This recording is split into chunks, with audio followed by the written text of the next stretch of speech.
The Birthright Feud, written by Reuben White. Chapter 1.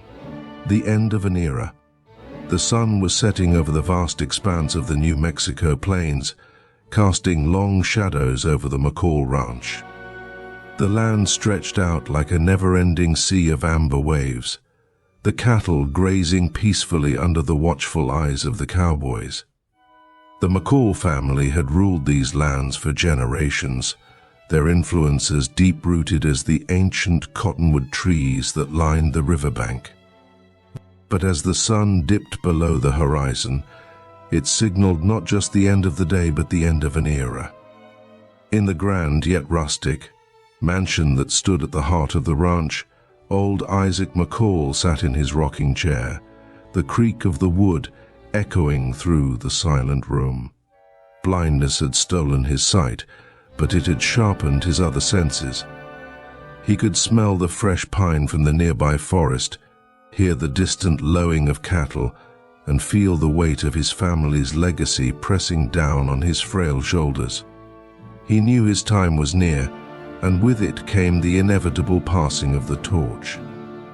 Isaac's eldest son, Ethan, stood by the window, looking out over the ranch that he had worked on since he was a boy. Ethan was everything a cowboy should be: rugged, strong, and fair.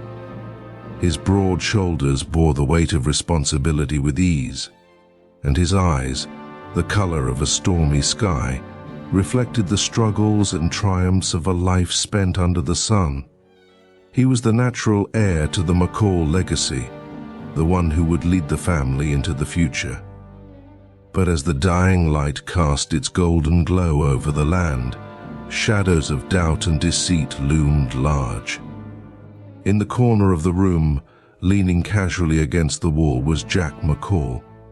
Younger by 5 years, Jack was the antithesis of his brother. Where Ethan was straightforward and honorable, Jack was cunning and ambitious. His charm was a weapon, his smile a mask, and behind that mask lurked a hunger for power that threatened to tear the family apart. Isaac's voice, rough as sandpaper, broke the silence. "Ethan, come closer." Ethan moved to his father's side, his hat in hand, eyes filled with concern. "I'm here, P." Isaac reached out, his hand trembling as it found Ethan's. "This land, this legacy, it's yours to uphold. You must carry on the McCall name with honor." Ethan squeezed his father's hand, his voice steady. "I will, Pa. You have my word." In the shadows, Jack's eyes glinted with a dangerous light. He had his own plans, and he wasn't about to let his brother stand in his way. Chapter 2. The Deception. The days that followed were filled with a tension so thick it could be cut with a knife. Jack moved through the ranch with the confidence of a man who already saw himself as its master. He had been plotting, and with their mother, Rebecca, as his willing accomplice, the time was ripe to set his plan into motion. Rebecca McCall was a woman of quiet strength, her ambitions for her sons hidden behind a veneer of maternal care. She had always favored Jack, seeing in him the spark of ruthlessness needed to survive in a world where power was everything. Together, they concocted a scheme that would see Jack take what he believed was rightfully his. One evening, as the sky turned a bruised purple, Jack approached his mother in the parlor. "It's time," he said, his voice a low whisper. Rebecca nodded, her eyes hard. "You know what to do." Jack slipped into his brother's room, his heart pounding in his chest. Ethan was out on the range, as he always was at this hour, checking on the cattle. Jack donned Ethan's clothes, smeared dirt on his face to mimic the day's work, and took his brother's hat, pulling it low over his eyes. He walked into Isaac's room, his steps confident. "Pa, "It's me, Ethan," he said, imitating his brother's voice. Isaac, his senses dulled by age and infirmity, reached out. "Ethan, my boy, is it time?" Jack nodded, even though his father couldn't see. "Yes, Pa, it's time to make it official." Isaac's hands trembled as he reached for the documents that would transfer the ownership of the ranch. Jack guided his father's hand, ensuring the signature was placed where it needed to be. The deed was done, the transfer complete. Jack had stolen his brother's birthright with a pen and a lie. Chapter 3: Discovery and Betrayal. Ethan returned home that night, exhausted but satisfied with the day's work. The cattle were healthy, the ranch running smoothly. He found his father asleep and decided to check in on his mother. As he approached the parlor, he overheard hushed voices. Jack and Rebecca. "Now that I have the deed, there's nothing Ethan can do," Jack was saying, his voice dripping with triumph. Rebecca's response was cold and calculating. "Good. He'll never suspect us. But you must be careful, Jack. Ethan won't take this lying down." Ethan felt his blood run cold. Betrayal was a knife in his heart, twisting and turning. He stepped into the room, his presence a thunderclap that silenced the conspirators. "What have you done?" he demanded, his voice a low growl. Jack turned, a smug smile on his face. "What was necessary, brother? The ranch is mine now." Ethan's fists clenched, his knuckles white. "You deceived PA." "This isn't over, Jack." Rebecca stepped forward, her eyes filled with a steely resolve. "It's done, Ethan. Accept it." Ethan looked at his mother, his heart breaking. "How could you, Ma?" But there was no answer that could mend the rift. Ethan knew he couldn't stay. He had to fight for what was his, but he couldn't do it alone. He left the house, the weight of betrayal heavy on his shoulders. Chapter 4: Gathering Allies. Ethan rode out into the night, the cool air a balm for his troubled mind. He knew he needed allies, men who would stand by him against Jack's treachery. His first stop was the local saloon, a place where loyalty could be bought and grudges were nursed like fine whiskey. Maggie O'Hara, the saloon owner, was a woman of rare beauty and sharper wit. She had seen her fair share of conflicts and knew how to navigate the dangerous waters of loyalty and betrayal. She greeted Ethan with a smile that didn't reach her eyes.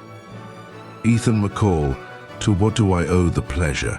she asked, pouring him a drink. Ethan took the glass, the burn of the whiskey matching the fire in his belly. "I need your help, Maggie. Jack's stolen the ranch, and I aim to take it back." Maggie studied him for a moment, her eyes calculating. "And what's in it for me?" "Justice," Ethan replied, his voice firm, "and a share of the profits once the ranch is mine again." Maggie nodded slowly. "All right, Ethan, I'll help you, but you'll need more than just me."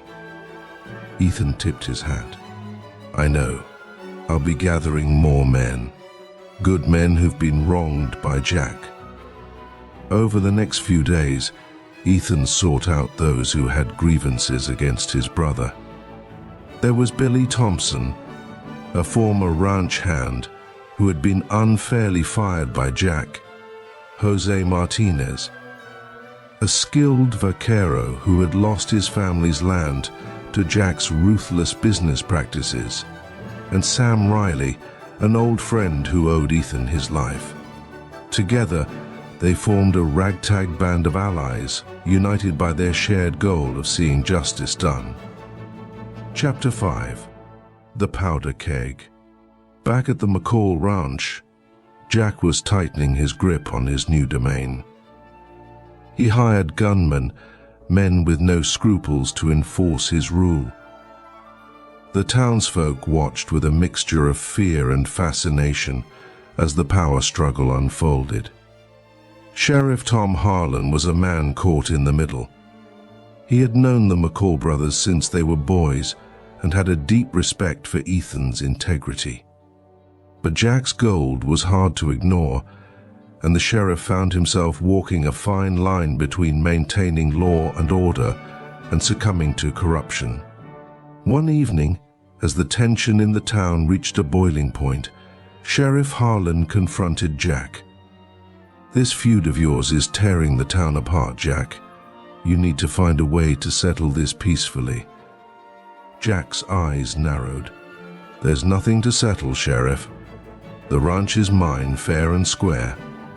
The sheriff sighed, knowing that there was no reasoning with Jack. "Just remember, the law is watching." Jack laughed, a cold, mirthless sound. "The law can watch all it wants. It won't change a thing."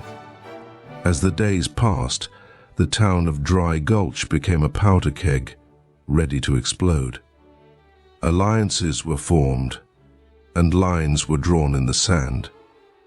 Everyone knew that it was only a matter of time before the situation came to a head. Chapter 6. The Showdown. The day of reckoning dawned clear and bright, a deceptive calm before the storm.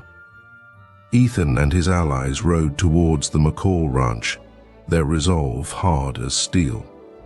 The air was thick with the promise of violence, and the men knew that not all of them would see the sun set that day.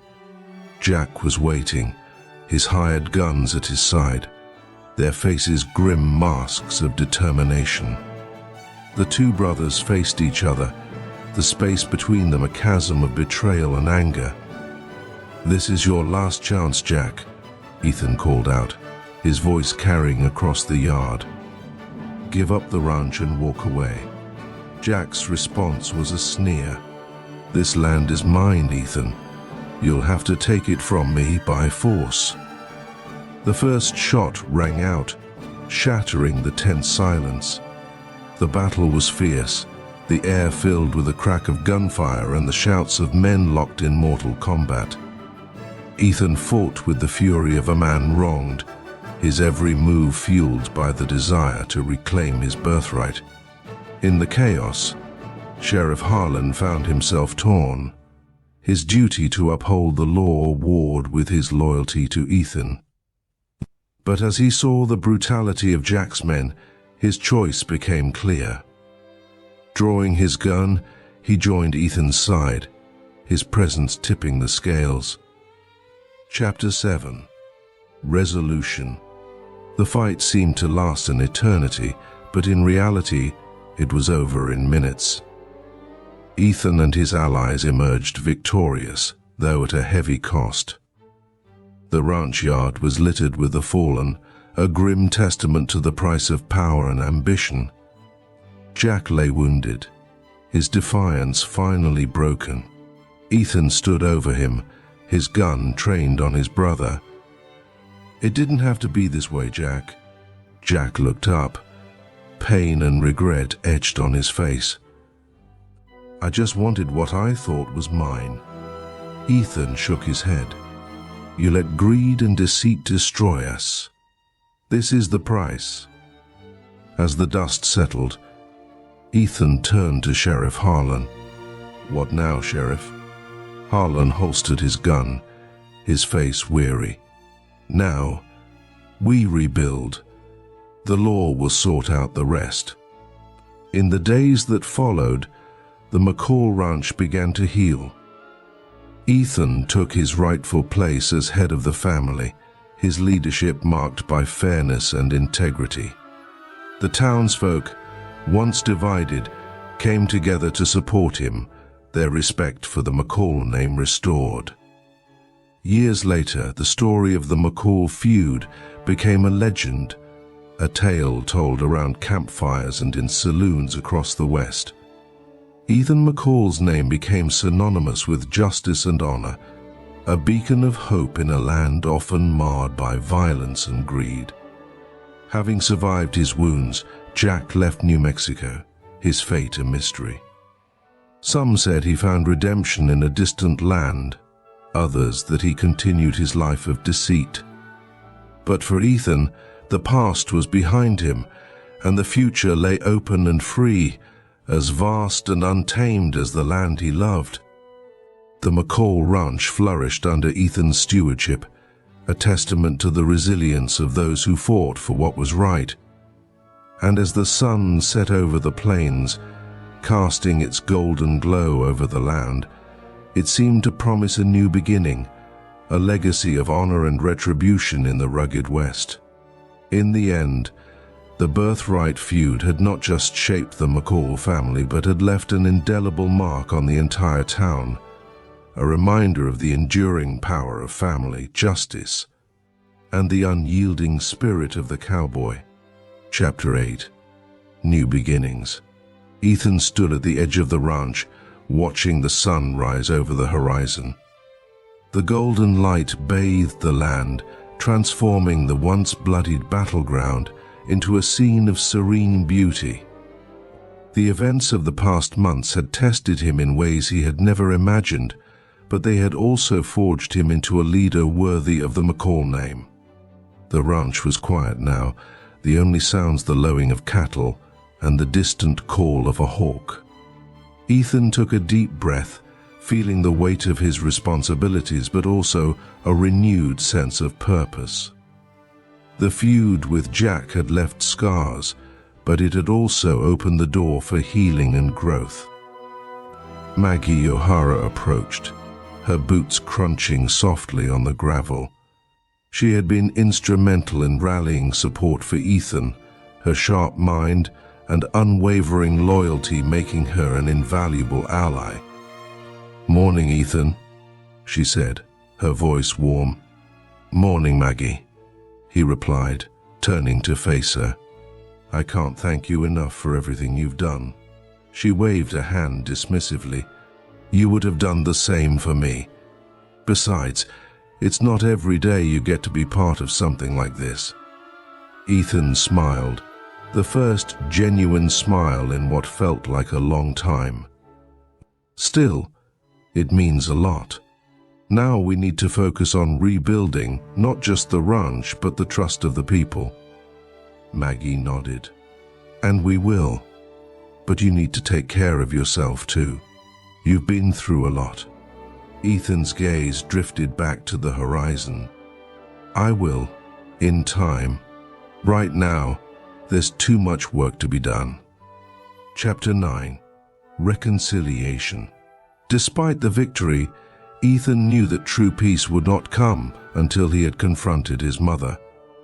Rebecca had been complicit in Jack's deceit, and though he struggled with feelings of betrayal, he also felt a deep sadness for the rift that had torn their family apart. He found her in the garden, tending to the flowers she had always loved. The sight of her, so familiar and yet so changed, brought a lump to his throat. "Ma," he said softly, his voice carrying a mixture of sorrow and determination. Rebecca looked up, her eyes filled with a mixture of guilt and longing. "Ethan." He walked to her, the silence between them heavy with unspoken words. "Why, Ma? Why did you help Jack?" Rebecca's hands trembled as she set down her gardening tools. "I thought I was doing what was best for the family. Jack convinced me that he was the one who could secure our future." Ethan shook his head, the pain evident in his eyes. "But at what cost? We've lost so much." Tears welled up in Rebecca's eyes. "I realize that now. I was wrong, and I'm so sorry, Ethan. I let my ambition blind me to what matters." Ethan took her hands in his grip firm but gentle. "We can't change the past, Ma, But we can move forward. We can rebuild together." Rebecca nodded, a tear slipping down her cheek. "Thank you, Ethan. I want to make things right." Chapter 10. The road ahead. With the family somewhat reconciled, Ethan turned his attention to the future. The McCall ranch needed repairs, and the trust of the townsfolk needed to be rebuilt. He spent his days working alongside his men, repairing fences, tending to the cattle, and ensuring that the ranch ran smoothly. Maggie became a constant presence at the ranch, her sharp business acumen helping Ethan navigate the complexities of running such a vast operation. Together, they worked to restore the McCall name to its former glory. Sheriff Harlan also played a crucial role, his actions during the showdown earning him a renewed respect from the townspeople. He helped maintain peace and order, ensuring that Jack's remaining allies did not stir up further trouble. One evening, as the sun dipped below the horizon, Ethan and Maggie sat on the porch, watching the stars emerge one by one. "You know," Maggie said, breaking the comfortable silence, "you've done a remarkable job turning things around." Ethan glanced at her, his eyes reflecting the starlight. "I couldn't have done it without you, Maggie." She smiled, a soft blush coloring her cheeks. "I'm just glad to be part of something good. After all the darkness, it's nice to see some light." Ethan reached out, taking her hand in his. "There's more light ahead, Maggie. I can feel it. This land, this ranch, it's our home, and it's worth fighting for." Epilogue. Legacy of the West. Years passed, and the McCall ranch flourished under Ethan's leadership. The land that had once been a battlefield became a symbol of resilience and renewal. Ethan married Maggie, their partnership both in business and in life, a testament to the strength that comes from unity and love. Isaac McCall lived to see the ranch restored, his faith in his son vindicated. He passed away peacefully, knowing that his legacy was in good hands. The townsfolk, once divided by the feud, came together, their respect for the McCall family cemented by Ethan's fairness and integrity. As for Jack, his fate remained a mystery. Some said he had moved to another territory, seeking a fresh start. Others believed he had continued his life of deceit. But for Ethan, the focus was not on the past but on the future. He had learned that true power lay not in land or wealth, but in the strength of character and the bonds of family. The story of the Birthright Feud became a legend, a tale of betrayal, redemption, and the unyielding spirit of the West. And as the sun set over the plains, casting its golden glow over the McCall ranch, it promised a new beginning, a legacy of honor and justice in the rugged land of the cowboy. The McCall family had weathered the storm, emerging stronger and more united. And in the vast, untamed West, where the land and the people were as wild as the wind, the McCall name became synonymous with resilience, honor, and the enduring spirit of those who dared to dream and fight for a better future. And so, the legacy of the McCall family lived on, a beacon of hope and a reminder that even in the darkest times, the light of justice and honor can guide the way. The Birthright Feud had not just shaped the McCall family, but had left an indelible mark on the entire town, a testament to the enduring power of family, justice, and the unyielding spirit of the cowboy. Chapter 11. The Rising Generation. As the years rolled by, the McCall ranch became not only a thriving enterprise, but also a cornerstone of the community. Ethan and Maggie's children, James and Sarah, grew up in a world shaped by their parents' hard work and unwavering principles. They inherited their father's rugged determination and their mother's keen intellect, and the legacy of the McCall family was poised to continue through them. James, the eldest, had his father's stormy eyes and his mother's sharp mind. He took to ranching naturally, learning the trade under Ethan's watchful eye. Sarah, a few years younger, was fiery and independent, her spirit a blend of her parents' best qualities. She spent her days riding across the plains, dreaming of adventures beyond the horizon. Ethan and Maggie raised their children with stories of the past, teaching them the value of honesty, hard work, and the importance of standing up for what was right. The Birthright Feud was a tale often told around the dinner table, serving as a reminder of the dangers of ambition unchecked by integrity and the power of family unity. Chapter 12. New Challenges. The dawn of the 20th century brought new challenges to the McCall Ranch. The world was changing rapidly, and with it came new opportunities and threats. Railroads cut across the landscape, bringing more settlers and competition. Technology advanced, and the ways of the Old West were slowly being replaced by modern conveniences. James, now a young man, saw the potential in these changes. He proposed innovations to improve the efficiency of the ranch, from better irrigation systems to adopting new breeding techniques for their cattle. His ideas were met with some resistance from the older ranch hands, who were set in their ways, but Ethan encouraged his sons' forward thinking. "Evolve or perish, Pa," James would say, echoing a lesson he had learned from Ethan. "We need to move with the times." Sarah, meanwhile, pursued her own path. She had a talent for negotiation and a keen understanding of business, qualities that made her invaluable as the ranch expanded its operations.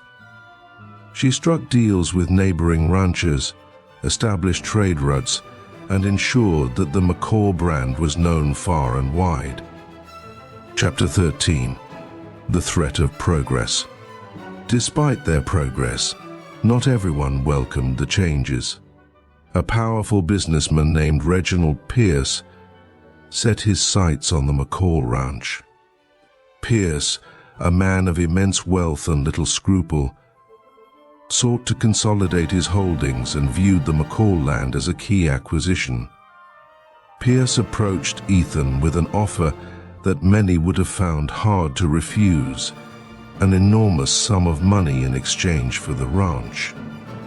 But Ethan, true to his principles, turned him down flat.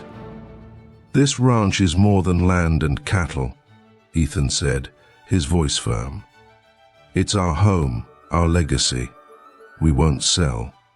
Pierce's smile didn't reach his eyes. "Think it over, McCall. Everyone has a price." But Ethan's resolve was unshakable. He knew that selling the ranch would betray everything his family had fought for.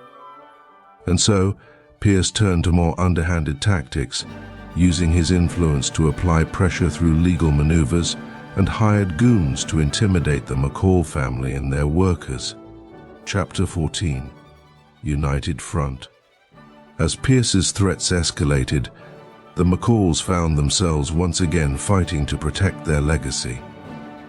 But this time, they were not alone. The townsfolk, grateful for all Ethan and his family had done, rallied to their side. The alliances forged during the Birthright Feud proved to be enduring, and old friends like Billy Thompson, Jose Martinez, and Sam Riley returned to lend their support. Sheriff Harlan, now an elder statesman in Dry Gulch, stepped in to ensure that Pierce's thugs faced the full force of the law. "We won't let this town be bullied," he declared, his badge gleaming in the sunlight. James and Sarah, taking on more responsibilities, showed they were ready to lead. James organized the ranch's defenses, while Sarah used her business acumen to outmaneuver Pierce's financial attacks. They worked tirelessly, their determination a testament to the strength and resilience that had been passed down to them. Chapter 15. The final confrontation. The showdown came on a blistering summer day. Pierce, frustrated by his inability to cow the McCalls, decided to take direct action. He and a group of hired guns rode out to the ranch, intending to force Ethan into submission. But the McCalls were ready. Ethan, James, Sarah, and their loyal supporters stood their ground, a formidable wall of defiance. The tension crackled in the air, the specter of violence hovering over the scene. Pierce dismounted, his eyes cold and calculating. "This is your last chance, McCall. Sell or face the consequences." Ethan stepped forward, his eyes blazing with the same fire that had carried him through the feud with Jack. "We faced worse than you, Pierce. We stand by our principles, and we won't be bullied." The ensuing standoff was intense, but it was clear that the McCalls and their allies were ready to defend their home with their lives if necessary. Realizing he was outmatched and that the town would not support him, Pierce grudgingly backed down, his ambitions thwarted. Chapter 16. A New Dawn. With Pierce defeated, the McCall ranch entered a new era of prosperity and peace. Ethan, Maggie, James, and Sarah continued to build on their family's legacy, adapting to the changing world while remaining true to their roots. James' innovations transformed the ranch into a model of modern efficiency, while Sarah's business savvy opened new markets and opportunities.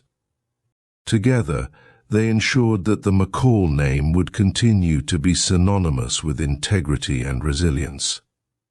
Ethan and Maggie watched with pride as their children took the reins, confident that the future was in good hands. The lessons of the past had not been forgotten, and the strength of the McCall family continued to shine brightly in the face of any challenge. As the sun set over the plains, casting its golden glow over the land, it was clear that the McCall legacy would endure, a beacon of hope and honor in the rugged West. The Birthright Feud had tested their mettle and forged an unbreakable bond, ensuring that the spirit of the cowboy, with its enduring values of justice, family, and resilience, would live on for generations to come. And so the story of the McCall family became a legend not just in Dry Gulch but throughout the West, a tale of perseverance, unity, and the enduring power of standing up for what is right. The land, once a battleground, now stood as a testament to the enduring spirit of those who dared to dream, fight, and prevail in the face of adversity. The McCall name would forever be etched into the annals of the West, a legacy of honor, justice, and unyielding strength. Chapter 17. Passing the Torch. As time marched on, Ethan and Maggie felt the weight of years settling upon them. They had witnessed their children grow into capable leaders, guiding the ranch with wisdom and determination. Now, it was time to step back and let the rising generation take full control. Ethan gathered his family under the shade of the old oak tree that had stood sentinel over the ranch for generations. Its gnarled branches seemed to whisper secrets of the past and hopes for the future. "It's time," Ethan began, his voice weathered by years of hard work and laughter. "Time for me and your mother to take a step back and let you two take the reins." James and Sarah exchanged a glance, their faces a mixture of excitement and trepidation. They had trained for this moment, but the weight of responsibility still felt heavy on their shoulders. "We'll make you proud, Pa," James said, his voice steady despite the nerves. Ethan smiled, a twinkle of pride in his stormy eyes. "I know you will, son. You and your sister are ready." Maggie placed a hand on Ethan's arm, her eyes soft with love. "We've built something special here, together, and now it's time to watch it flourish under your leadership." Chapter 18. A new chapter. With Ethan and Maggie taking a well-deserved retirement, James and Sarah took the helm of the McCall ranch with determination and vision. They continued to modernize operations, implementing sustainable practices and embracing new technologies while honoring the traditions that had been passed down through generations. Under their leadership, the ranch expanded its reach, becoming a beacon of innovation and excellence in the cattle industry. Their commitment to quality and integrity earned them respect not only from their peers but also from the wider community. James and Sarah's children grew up with the same love for the land and the same sense of responsibility that had defined their parents and grandparents. The McCall legacy continued to thrive, ensuring that the spirit of the cowboy would endure for generations to come. Chapter 19. Legacy of Honor. As the years passed, the tale of the Birthright Feud became more than just a legend. It became a symbol of the resilience and integrity that defined the McCall family and the spirit of the West itself. The story was passed down from generation to generation, a reminder of the importance of standing up for what is right, even in the face of adversity. The McCall Ranch remained a bastion of honor and justice, a sanctuary in an ever-changing world. Its gates were always open to those in need, and its fields echoed with children's laughter and cowboys' songs. And though the old oak tree eventually succumbed to the ravages of time, its roots ran deep, anchoring the land and its people in a legacy of honor and resilience that would never fade. In the end, the Birthright Feud had not just shaped the McCall family, but had left an indelible mark on the entire town, a testament to the enduring power of family, justice, and the unyielding spirit of the cowboy. And as the sun set over the plains, casting its golden glow over the land, it promised a new beginning, a legacy of honor and retribution in the rugged West. If you are enjoying adventures in the Old West, hit the subscribe button for future posts.